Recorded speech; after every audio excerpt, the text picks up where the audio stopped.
Antes todo mundo tinha um telefone fixo, então era um telefone, uma conta de telefone para 4, 5 pessoas. Era isso, né? E aí, hoje, 5 pessoas, às vezes tem 6 contas, 7 contas de telefone. E essas pessoas acham que isso foi uma decisão dela, que é ela que acha uma grande maravilha. Cara, pensa bem. Quem vocês acham que fez de tudo para criar essa ideia de que, desde criança tem que ter o seu próprio celular? Então, uma família de 5 tem 5 contas. E como ainda existe alguma pequena necessidade aí do telefone fixo, né? Eu sou uma das poucas pessoas que ainda usa telefone fixo. Você acaba tendo mais esse, né? Então, antes tinha uma conta de telefone, agora tem 5. As mesmas empresas. Você acha mesmo que isso foi uma ideia nossa? Ou foi uma ideia deles? E colocando. E como eu tenho essa pirra com o celular, porque eu acho que ele é um produto que não está sendo avaliado, o efeito dele na sociedade não tem sido avaliado direito, eu presto bem atenção.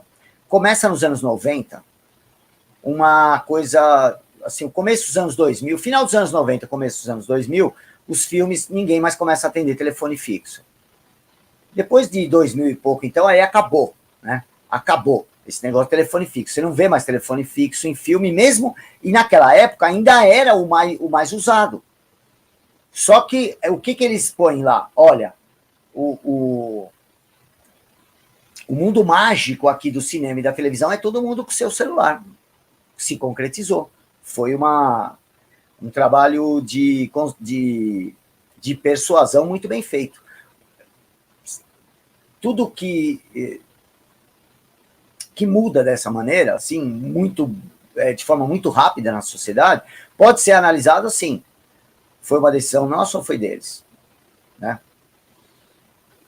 As grandes corporações definindo como você conversa com as outras pessoas, como você se veste, né?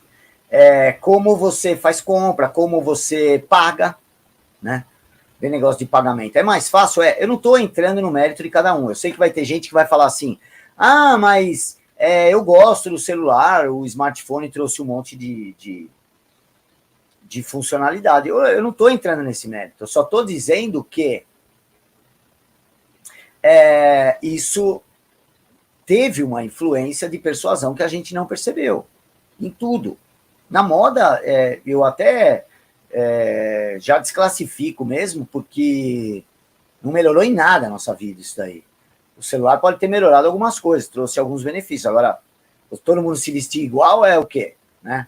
E aí vê que o mais interessante é que eles conseguem ainda pôr na cabeça da pessoa, ele fala, põe essa roupa aqui, e ainda faz uma lavagem cerebral para o cara achar que foi ele que quis pôr. Entendeu? É cada vez um passo mais profundo nessa hipnose que a gente sofre em tudo, né? E na área de consumo, então, onde as coisas vão mudando assim, de uma hora para outra, e ninguém mais presta atenção. Por quê? Porque se a grande ferramenta, o que faz funcionar isso, é a ideia de que todo mundo está tomando a própria decisão, né? Veja na economia. Quantas coisas da economia de um país são decididas, economia e política, né? Acho que a gente pode pôr as duas aí, são decididas por nós, pela população, né? A gente fala em democracia, a gente teve uma aula aí falando de república aí na terça-feira, lá no curso, para quem viu, e a gente não percebe que é tudo um jogo de cena, essas coisas, né? Porque mesmo que não tenha fraude prática, assim, na prática, toda a construção das prioridades na área econômica, na área política, são sempre alheias ao interesse da população, né? Veja a preocupação que os nossos dirigentes têm com a agenda identitária, né?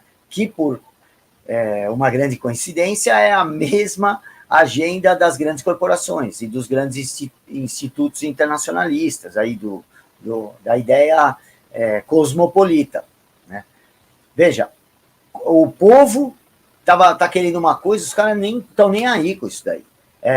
Banheiro unissex. Alguma vez você viu alguém, a população fazer uma manifestação querendo isso?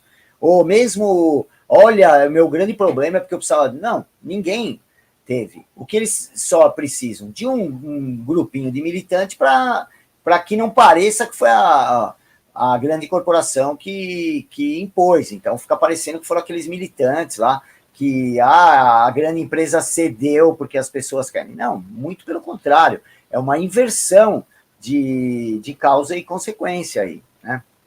E eles são capazes até de conectar uma coisa com a outra, né? Falam, não, olha, nós estamos com um problema sanitário por causa do 5G, precisamos pôr o 5G para resolver esse sanitário? Não, desculpa, problema de esgoto, eu quis dizer o sanitário nesse sentido, para não parecer o outro que a gente usa agora, e que a palavra agora também recebeu esse rótulo, né? O carimbo só serve para isso.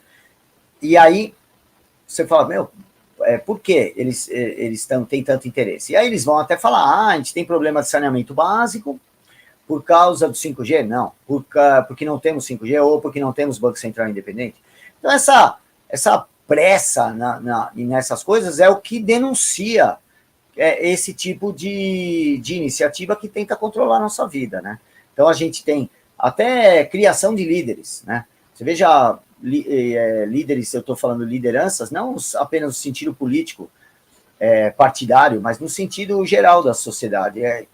Quem que propõe, quem coloca essas pessoas em circulação, né?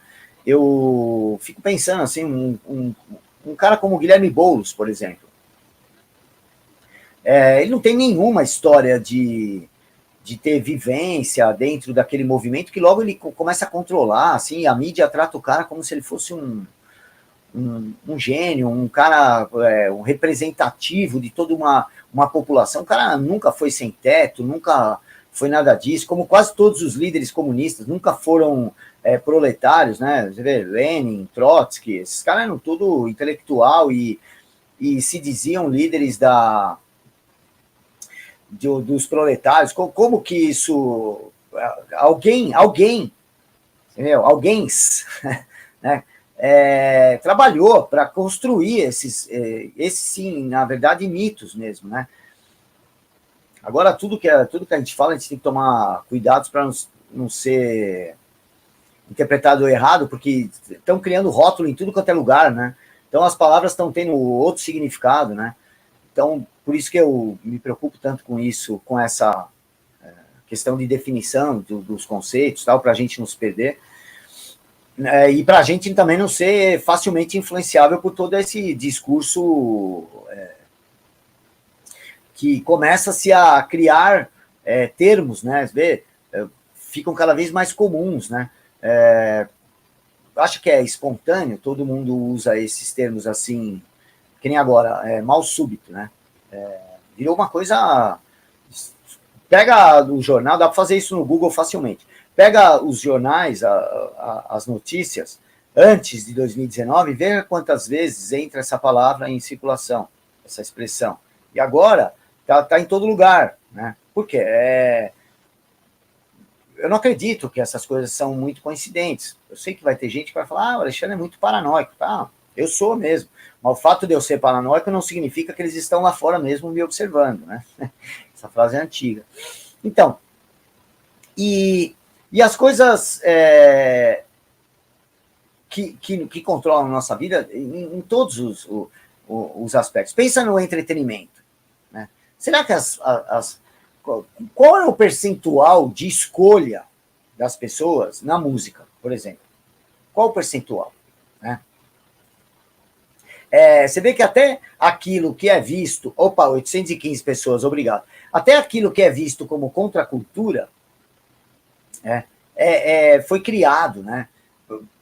Foi tudo planejado, né? As pessoas às vezes acham assim, o rock sempre teve essa essa coisa meio subversiva, né? Olha, é contra o establishment. Meu, mas você parar para pensar, nunca foi.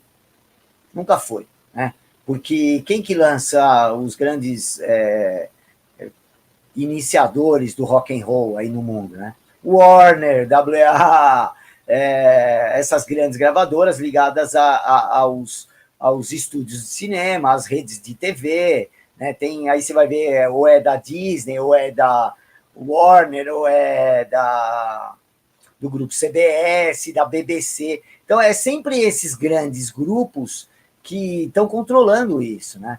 Você vê, eu sei que tem gente aí, eu cresci ouvindo rock, eu ouço rock cada vez menos, mas ainda ouço e gosto ainda de algumas coisas, mas é uma ilusão isso, achar, não, aquela banda, aqueles garotos lá da garagem, tudo ilusão isso daí, né? Eu tive um amigo, assim, que ele era dono de uma loja lá na Galeria do Rock. Não é na Galeria do Rock, é do lado ali, numa galeria do lado. Era o